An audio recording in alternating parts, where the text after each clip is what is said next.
Bismillahirrahmanirrahim. Assalamualaikum warahmatullahi wabarakatuh. Di sini saya dan teman-teman saya akan sedikit menjelaskan mengenai teks prosedur. Di antaranya yaitu definisi. Definisi teks prosedur. Teks prosedur adalah langkah-langkah suatu aktivitas atau kegiatan untuk menyelesaikan suatu pekerjaan. Teks prosedur ini dibutuhkan sebagai panduan bagi seseorang dalam membuat atau menyusun sesuatu. Struktur. Struktur teks prosedur dibagi menjadi 4, yaitu diantaranya 1. Tujuan. Tujuan teks prosedur. Tujuan awal pembuatan teks prosedur atau penulisan biasanya memberikan penjelasan terkait tujuan dalam penyusunan teks prosedur. Hal ini juga bisa menginformasikan hasil akhir yang akan dicapai. 2. Material.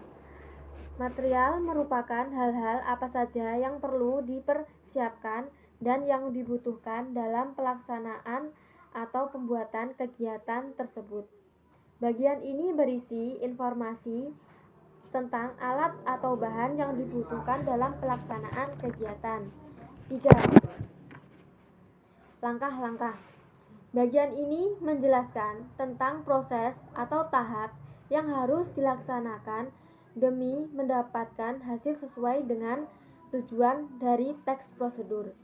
Langkah-langkah yang dibuat harus secara beruntut. Selain itu, susunan harus logis dan sistematis dan mudah dipahami oleh pembaca. 4. Penegasan ulang atau kesimpulan. Bagian terakhir ini menjelaskan tentang kesimpulan dari suatu prosedur yang telah dilakukan. Bagian ini bersifat opsional, yakni boleh ada atau tidak ada dalam teks prosedur. Ciri-ciri teks prosedur. 1. Menggunakan kalimat perintah. 2. Terdapat paduan yang harus dilakukan. 3. Menggunakan kata kerja aktif. 4. Menggunakan konjungsi atau kata hubung. 5. Terdapat aturan dalam hal bahan atau kegiatan. 6. Menggunakan kata keterangan untuk menyatakan rincian waktu, tempat, dan cara. 7. Terdapat isi kegiatan yang dilakukan secara urut.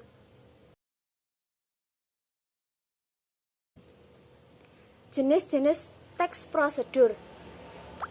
1. Teks prosedur sederhana.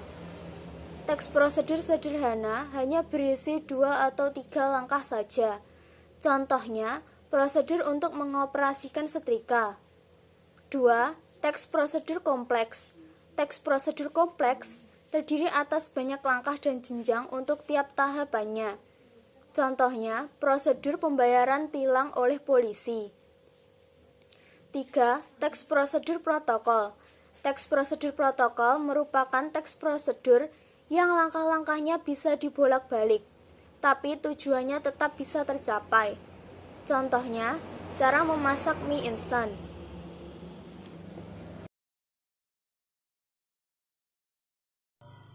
Kaidah kebahasaan. 1. Kalimat.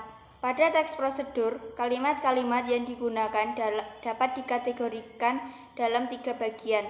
Kalimat tersebut adalah kalimat imperatif, merupakan kalimat yang mengandung perintah. Kalimat imperatif ditandai dengan adanya hal yang harus dikerjakan, merujuk pada perintah dalam kalimat.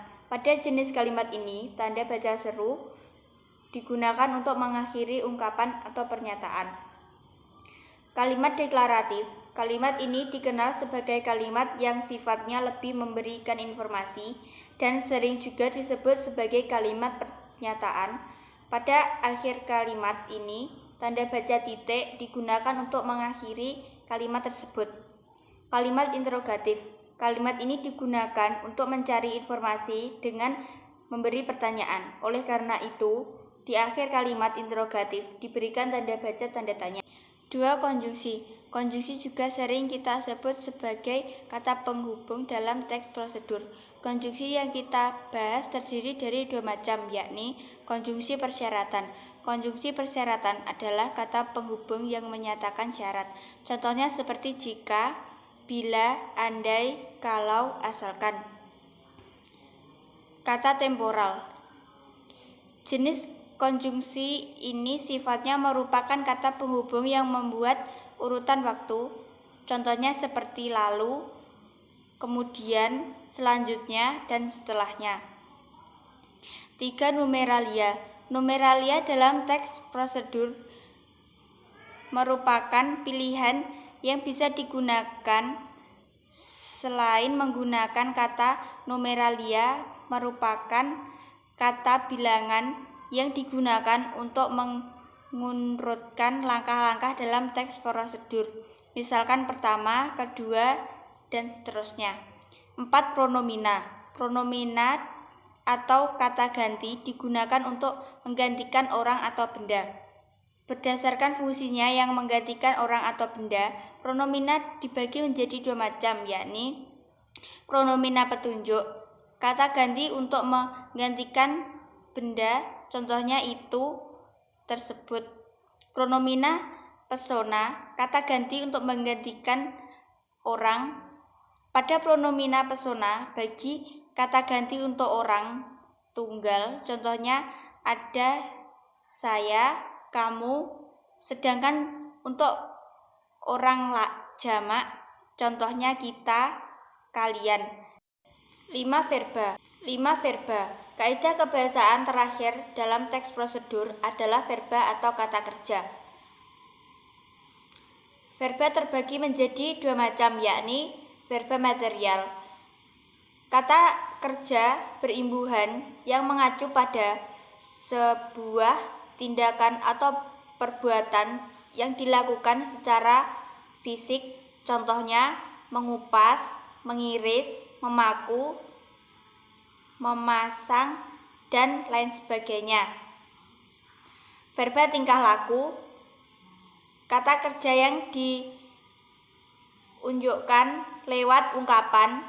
Verba ini juga dipahami sebagai kata kerja yang tidak tampak aktivitasnya, contohnya menyukai, berpikir, dan menyetujui.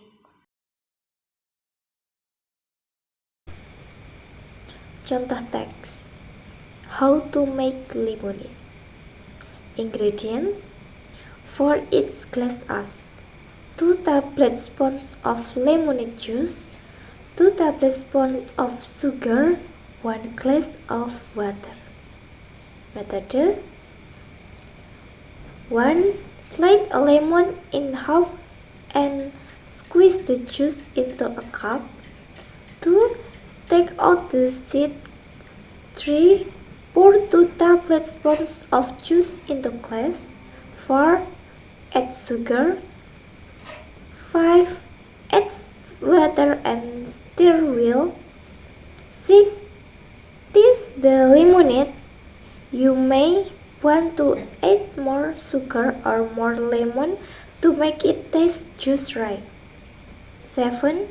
Put it in ice tube. A drop of red food coloring will make pink lemonade. Referensi. Di sini kami mengambil dari referensi web Ruang Guru dan itabu.com. Tujuan kami mengambil web tersebut adalah karena terpercaya dan tidak ada plagiarisme. Sekian presentasi dari kami. Bila ada kurang lebihnya mohon maaf. Akhirul kalam. Billahi taufiq wal hidayah. Wassalamualaikum warahmatullahi wabarakatuh.